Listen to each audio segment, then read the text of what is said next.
and I'm putting new designs together as we speak, and we're gonna launch them on the MX Threads page. My new goal is I'd like to still do the giveaway this year. If we can get it done by Christmas, that would be awesome.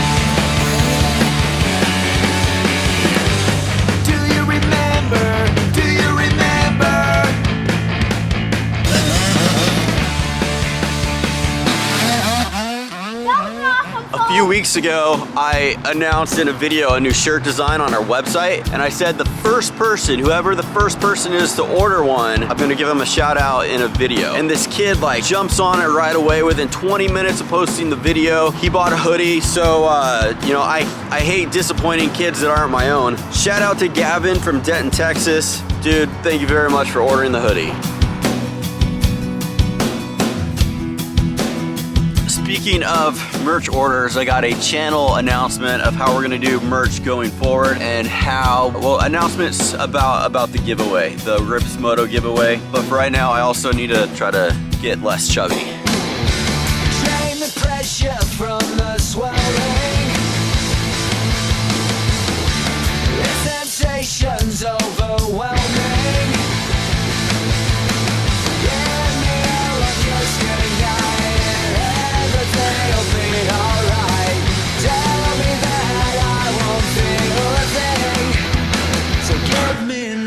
So we just got back from Loretta's.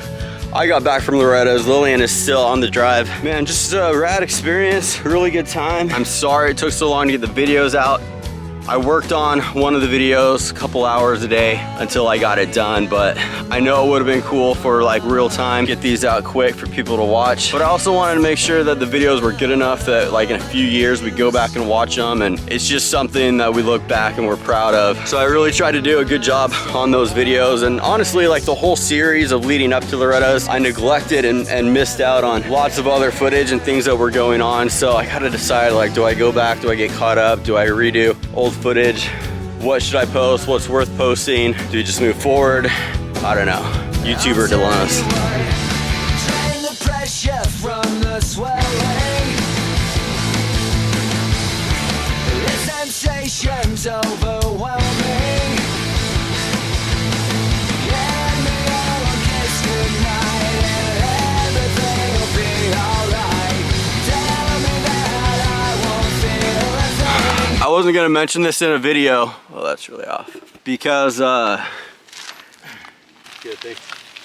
I've just been making a conscious effort to try to be more positive and not post or talk about negative things, even though negative things happen. Especially because in the motocross community, especially, you know, in our region, it's a small community. And I learned pretty quick that I used to mention just observations in videos, like this track, they're overwatering the track, they're underwatering the track, this track doesn't stick to their hours or whatever. And I learned pretty quick that people get sensitive when you talk about them negatively on a platform. So I'm trying to be more careful about what I say about other people. So I wasn't going to bring this up, but if you guys saw the Kooksy video, he made a video on it. Do you, Tim Cotter, really need to bully a girl, a little girl there living her dream, and not let her into the track or harass her going into the track? But so Lillian had an encounter with Tim Cotter at Loretta's before I got there, and I may just let, what is that?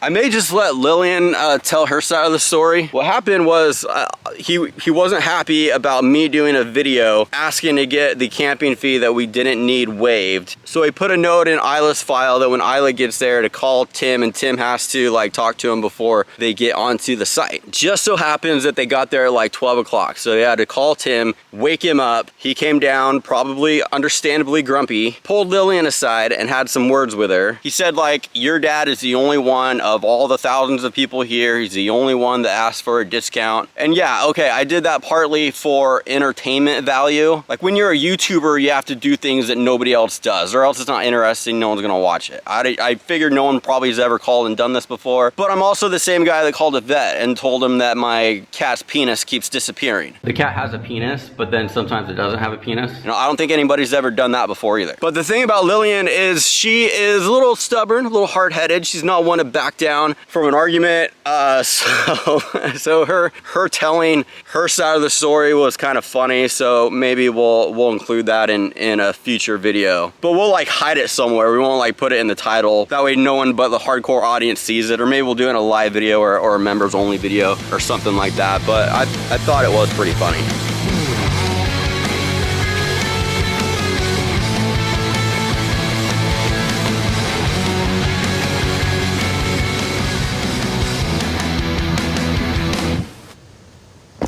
Dude, Washington is really pretty. I'm gonna miss this place. For some reason, merch has always been a big struggle for us. I've had people say that they were gonna do websites for me. Months goes by, nothing happens, and I'm just like a super nice guy, and I'm not very like, I'm too understanding, is probably what my kids tell everyone. And then we had somebody that was gonna do designs and logos. Weeks, months go by, nothing happens. I'm pretty sure it's a curse. I can pretty much guarantee that we have a merch curse, but I'm not giving up, and we're just gonna keep trying.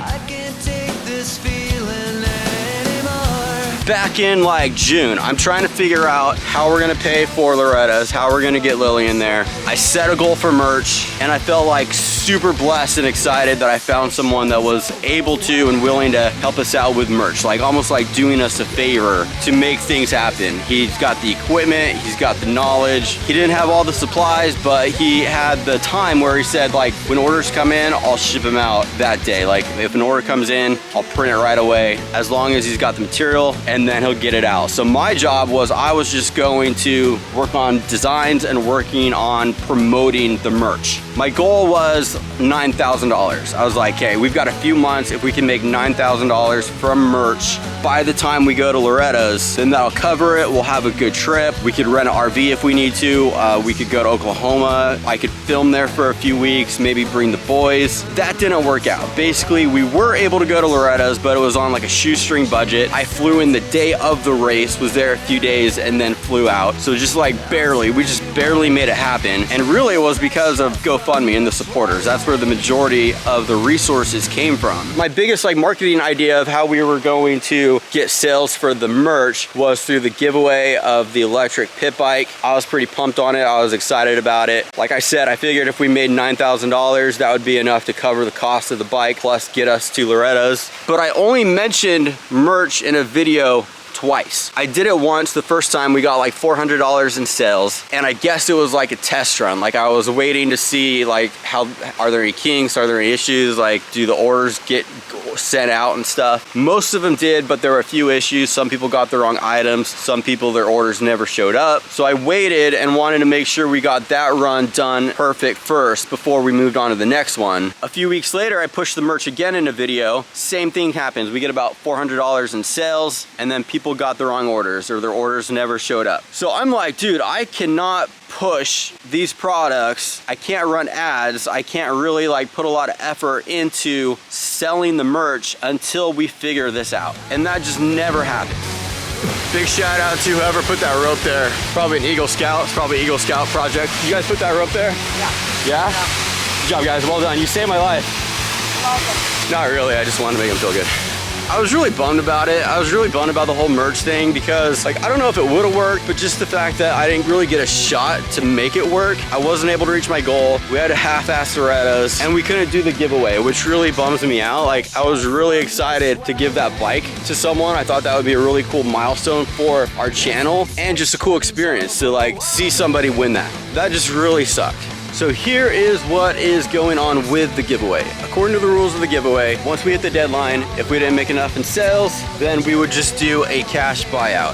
That didn't happen, obviously. So when we hit the deadline, I made a live video and I said, look, we didn't reach the number of sales to do the giveaway. We could still do the cash buyout, but if everyone's cool with it, I would just like to extend it until we hit that $9,000 mark, and we'll still do the giveaway whenever that time is. And since I did that video, nobody complained, nobody emailed me, nobody said that's BS, you're a freaking liar, Brandon, I hate you. So since nobody seemed to be upset about it, we're going to extend it and then eventually still give that bike away. So MX Threads came into the rescue. It's a dropship company for the moto community. I think it's a really good fit, and I'm putting new designs together as we speak, and we're gonna launch them on the MX Threads page. My new goal is I'd like to still do the giveaway this year. If we can get it done by Christmas, that would be awesome. And with like back to school and with like Black Friday and Christmas and stuff, I think that we should be able to get enough sales to still do the giveaway. So that is the goal. So watch for new designs coming soon.